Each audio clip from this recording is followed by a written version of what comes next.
Hi and welcome to another episode of Mission Control. Today is kind of a recap on one of my previous videos where I pointed out the absurdity of the angles to the flat Earth sun. But there's another absurdity in connection to this, namely retrograde motion. Let's have a look at that.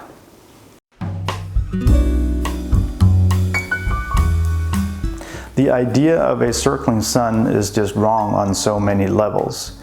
If you live south of the equator, the sun would have retrograde motion between the equinoxes of September and March.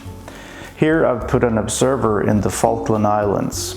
Let's trace the sun from his view and see what we get.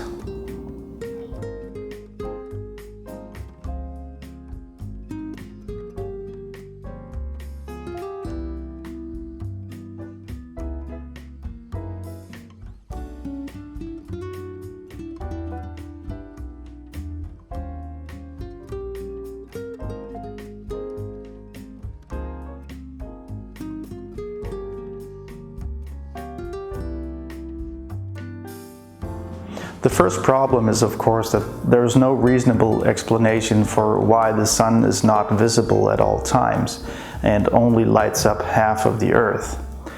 I had to use a spotlight for the animation to work like this. The altitude angles are also completely ridiculous, but what about the motion of the sun? At sunrise, the observer would see the sun move to his right and then slowly change direction and move left.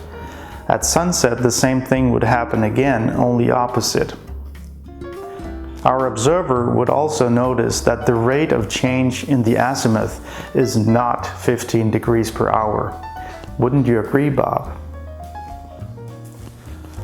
This actually means that when a flat earther wants to follow the sun with his P900 on a tripod, he will have to pan the camera according to the function of a sine wave and not the straight line as in reality and on the globe model. I'll end this episode with a more photorealistic animation in order to give you a better visual on what flat earthers are really proposing. I know flat earthers will scream about cartoons and CGI, but let me remind them that any global-based animation can be overlaid onto a real video footage and match up perfectly.